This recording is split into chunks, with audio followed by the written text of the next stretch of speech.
Ngayon po kanong panahon hay how do we communicate? Pakanano tamo po kanong makipag-communicate ka rin tao with the modern technology.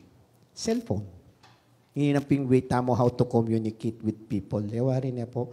At sabi dapin, giwadang mas mayan in pamaralan na ng communication.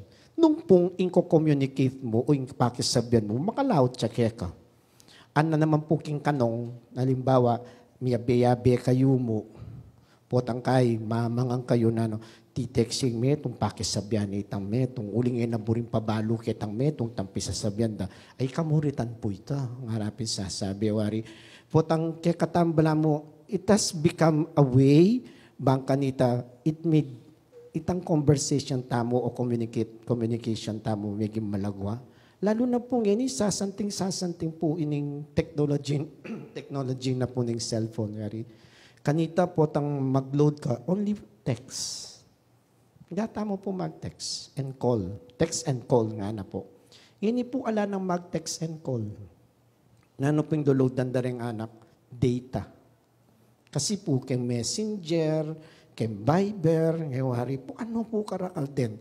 Nanungno ka rin WhatsApp nga rapon sasabi, agkawata mo nga ni Meging mas malagwa, sipa mo mag-load kang 50 pesos na kay good for 3 days, makapag-surf ka pa kang internet, at inya pang ads on, nga rapon sa, bala mo, mas may bilis, mas may yan para kay katamo. O yan po yung technology para, how do we communicate? Cellphone. Pero sana po ngarapin, nakakanan ng cellphone yung kay katamong way of communication. Neng kahit po kasi, uli na ng cellphone, pangimiyabe-yabe kayo, mamyalong na rin aliwa. Wala na talagang conversation. Neng kahit po makabuisit, ngarapin sasabi, kaya rap me, si kaso na yung cellphone na, aliwahi ka. Nanuwaring marok ka na ako, kapogi ko pa, may na ako si kaso. Kalago ko pa, may na ako si kaso. Mig-prepare ko para kayo po nang kayo mag-cellphone niya mo, yawari po niya. Uling napin po nita ng kay, what is really a good communication? Kita mo po, potang ating kamburikeng gino, how do you communicate? Cellphone? Hindi man nata, hindi man high-tech yung gino, very personal yan, hanapin po, yawari ne. Text, hindi mo rin siguro, that is our human way. We communicate keng gino po through prayer, yawari ne po. Patamburi may pagsabihin ng gino, pangadi, yung gagamitan tamo. Cellphone. That is how we atin tamo pong dialogue keng gino through our prayer. Na kahit sabihan no, one way mo nga, ako nung katak ng katak, kaya kumabano nung pakibata na ako, kamo po mamalagwa. Harapin. Pota may namoy signal. Alam mong internet, biro mo po. Pero atin pong marilyari king kay katamong biyang harapin. That is how we communicate with our Lord. It is always through prayer. Napin po, na numan yung pigagap tamo, harapin sasabi kay katamo, pangadi, yan talaga yung kay katamong way, sisikan, kaloob, ang po ba pong, nang kaya nga tamo pin, grasyang mipapakibatan para kay katamo. Pero how do we pray? Yan po yung pamiliwas siguro na po. Kaya pong kaya katamong gospel for today, then pong dera lang masakit kang gino, ba't burin ng pakayapan nining masakit? Linya po yung gawa na. When we approach the Lord, yan pong panahon tamo, is always, sabi ko pin po, through prayer. Nano pong gawa na ng gino? Kami tatakutan nga na pong sasabi, may ding kasalanan mo, may patawara na lang.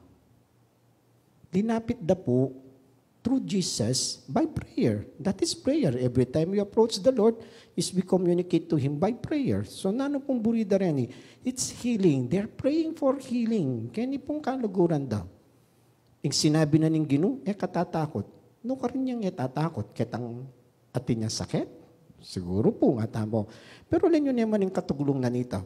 Ding kasalanan mo, may patawaran na lang. So, bala mo po para kay katamo, prayer is not merely asking for things, the physical things, or anything. Hanapin po, there is no bad na po tang mga di ka, ginoyning anak ko po, panga di ka, sana pakayapan me. Hanapin po, sasabi, wari na po. Pero the first step to communicate to the Lord, according to Jesus, uling lalapit de po, is to ask for forgiveness. Wari, nga makapagtaga, bakit man yan kung pakalulu? It is actually po, bala mo, we cleanse ourselves of any intentions na burita mo kay ngarapanan ng Diyos. Ginawa ko pong caption kasi ini pong kasiping kuy king, agad-agad mamili pong caption karatang popost na kay pong kay katamong FB page. What is the main point na sinabi ng Father Bong karakal na kinangkang nga na pong sasabi, nanuwarin po punto na, para po ka na ako manalangin kang kapaldanan, magmula, king pamanyawad, kapatawaran. When you ask for healing, it starts when you ask for forgiveness. Forgive me, O Lord, for the many mistakes I have done. Help me to heal. And healing begins. It may not be physical healing po, balo tamo. Pero balo mo kayong sarili mo, you are at peace. Napin po kasantingan yung pagmasusyanta mo, Elizabeth of Portugal. Sabi ko, andyang optional ya, pepalub na pong king. Kasi masantingan pag ka, is an angel of peace.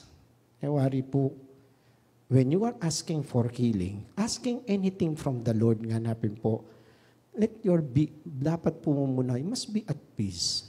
If it's a lot of burden na panamdaman mo kayong sarili mo, problema daranasan mo, naburi mo pakibatanan ng Ginoo, kutnan mo yung sarili mo, nano kaya yung meging mali ko? Wari, nang kaya po kaya katamo, sabi dapat, before you go to sleep, make it a habit always to pray. Don't only pray when you asking something from the Lord. Do not only pray because you are thinking the Lord of the good things that had happened kaya kayo po nga napin. Pero, ita pong kaya katamong evening prayer or night prayer, na may kadbetakal po kaya katamo man si kaso, sasabihan na po, make it a habit to pray before you close your eyes. At hindi kayo pong sasabihan kayo ni the examination of conscience. Nanong gewa mo pating hapon, nanong itang pagpasalamat mo, nanong gewa mong mali, nga napin po sasabihin, to prepare for you for the next day, nga na po. At itang muna mong bungad kayo mo munang aldo, nung nanitang palpak mong gewa na po, siya nang ining aldong iniasamasang ko, adin ang kong masanting kabaldugan. Ay ita po yung hausan tamong true prayer. You examine yourself after everything. Lalawin mo nung kang kamali. Lalawin mo nung karing kamig kulang. Napin po, iniing healing na binyanan ng Ginoo para kaniting lalaki. Lekone kasalanan. Uling balo na, istong mila ko ito, nang kaya ngarapin po, andyang physical healing yung panamdaman tamo, at least may kahiling tamo ng pangataw, ng pamiisip, may kaka-peace of mind tamo. Lokong kepong pasibay tangamano, kabang susulat ni pong king kening kayang papel. Nga na po sasabi, manalangin kang kapaldanan, magmula kang manyawad, kapatawaran.